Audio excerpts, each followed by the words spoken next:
Hello and welcome. My name is Juliana. I am a quantum human design specialist and a registered therapeutic counselor. I'm also just a seeker at heart, and I love to talk about the gene keys and the gates and how they have this very strong archetypal theme in our world and how they impact us as individuals and how we can kind of move through them, how we can integrate the shadow aspects of them, the shadow aspects of ourselves, so that we can live a life that is how we're really meant to live, which is a creative and grounded and present and joyful and abundant. So today we're going to talk about gate or gene key 43. This one's quite special for me because it is my conscious sun in human design, or my life's work in the gene keys. So gate 43, gene key 43, in human design, it is in the body graph, it's in the ajna, and it is connected to the throat via gate 23. And this is what we know as individual circuitry. The name in both quantum human design and traditional human design is the gate of insight. And it's really all about being able to trust your insights and epiphanies without doubting yourself and your knowing. There's no proof in this gate. It is all about just this deep inner knowing of what is true. And because there's no proof, and because it's so individual, on the shadow side of this gate, there can be this deep fear of rejection for your insights, for your thoughts, this fear of feeling like you need to prove what you know. And so it's really about trusting that the universal wisdom comes through you and is here to be shared through messages for your right people in right timing. So in the gene keys, this gene key is, I kind of named it Say No to the Status Quo. This is what I think of when I think of a 43. Because it's all about being able to hear, and it's about deep, deep listening. And so on the shadow side of gene key 43, it's called deafness. And what deafness means in this sense is that it's not about not being able to hear, but it's about there's so much noise inside of you from conditioning, other people's thoughts, other people's beliefs, teachers, what you read, media, all of that stuff, friends, family, is that you can't hear your own wisdom. So there's this low static noise, and you can't actually grasp what your own inner wisdom is telling you. And this leads to a lot of uncertainty. And I know this from my own experience. There's so much uncertainty and looking outside of self for the correct answers. And when this shadow is in full force, it can really prevent you from hearing simple truths. I know this shadow is active in me when I say stuff like, I'm so overwhelmed, or I just want to quit everything that brings me passion, because the static, the internal static, is so loud, I can't hear what's actually going on inside of me. And so this shadow of deafness holds low frequency energies like fear, doubt, and that other people's beliefs and thoughts are going to challenge yours, and you might be wrong. So you'll find that when this shadow is active, that you'll be spending so much time worrying or talking to hear your own inner knowing. So you'll have this internal dialogue of worry, or you'll be talking so much externally that you can't hear yourself. And the challenge with this gene key is that the only way through the shadow is to actually embrace the idea of not knowing. To be completely okay of not having the answer or not knowing how something is going to turn out. to be okay also with someone not agreeing with you, to be in this place of that, what is sometimes called the beginner's mind of, yeah, I don't know. Because this is really where our answers and where we shift into insight, where it occurs. So the original Chinese name for this hexagram is breakthrough. And in order to experience breakthrough in ourselves, in order to have epiphanies, which is the siddhi of this gene key, the mind needs to be completely relaxed. You need to be willing to not know the answer. And this is tricky for our minds because our world very much focuses on the head. What you know, what you think is very much valued, right? So,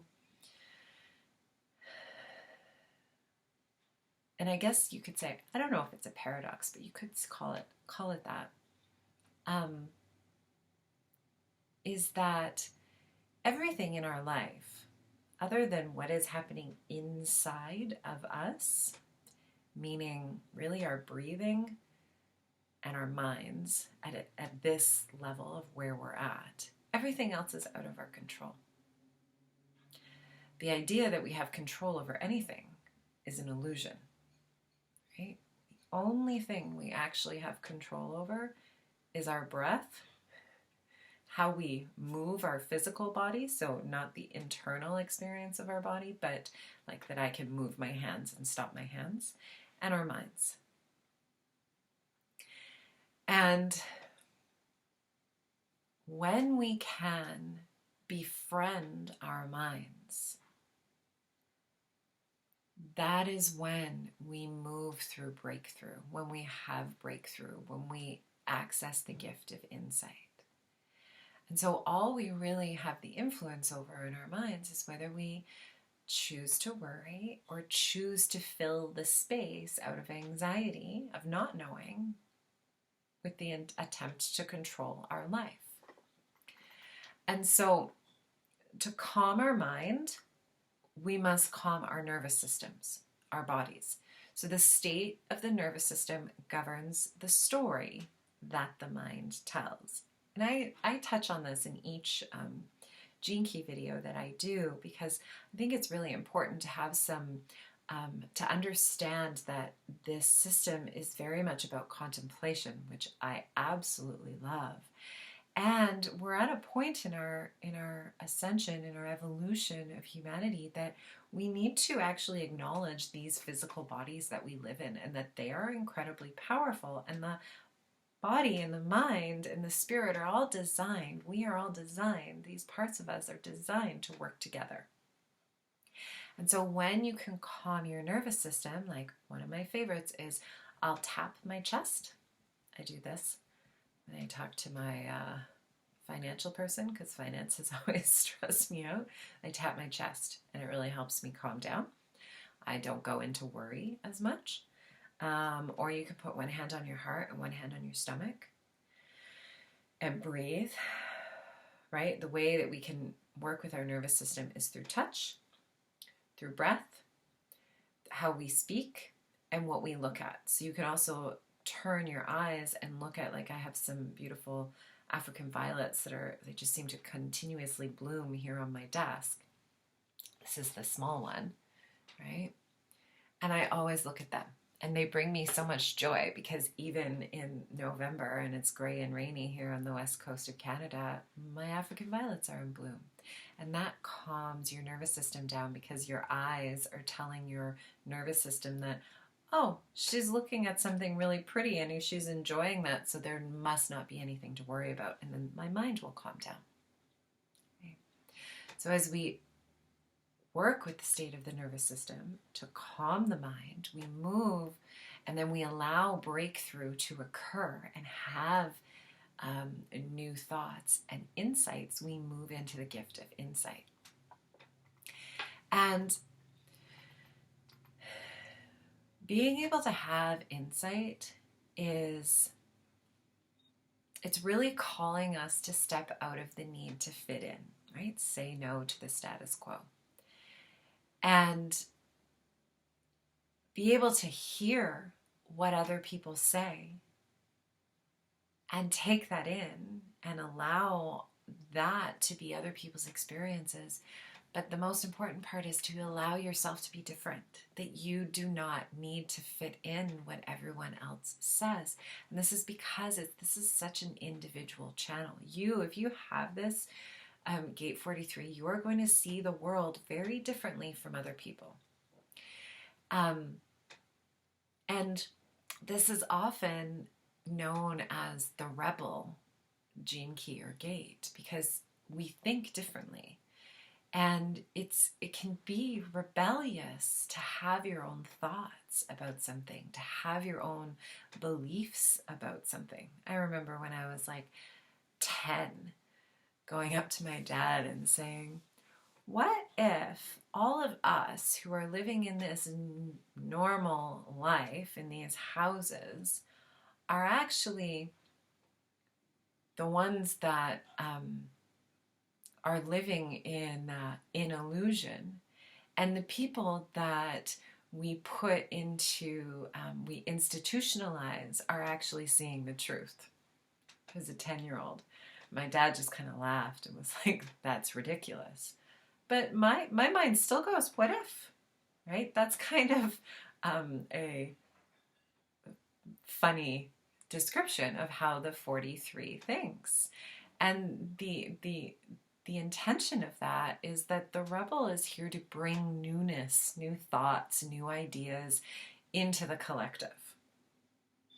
And in order to do that, you need to be able to trust your inner workings over what anyone else says or does. And I am confronted by this quite often, right? That doubt that shadow side for myself is something that I have really had to sit with and support myself in.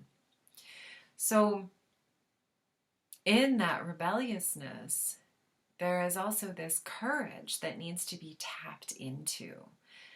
To know that you can hear what other people say, but you don't need to take it in. You don't need to take it on. And so here comes this ability to discern what is right for you or not. And my personal experience is discernment requires a connection to your body. So discerning is being able to tell of one or two or three things what feels true for you. It doesn't mean if it's the capital T truth. That doesn't matter, because remember, this is very individual. So it's about learning how to discern what feels right, what doesn't feel so good, and then be able to leave what doesn't feel so good, so that you're trusting yourself above anyone else, and that you're trusting the wisdom that you receive from the universe. You allow that to come in and go, okay, there's some truth to this because it's coming to me. So in a world that teaches us, that conditions us to trust everything but ourselves, this can take a path of courage and trial and error and figuring out how this all unfolds, because that conditioning is so deep, right? We are told, trust your parents, trust your teachers, trust the gurus, trust the spiritual leaders, trust people who have more information than you. But this is about trusting yourself. And in order to do that, you need to be able to find a way to find relaxation, and not a need to find space, solitude, and sacred time in order to cultivate to really compost and cultivate everything that's inside of you for that insight to occur when you least expect it.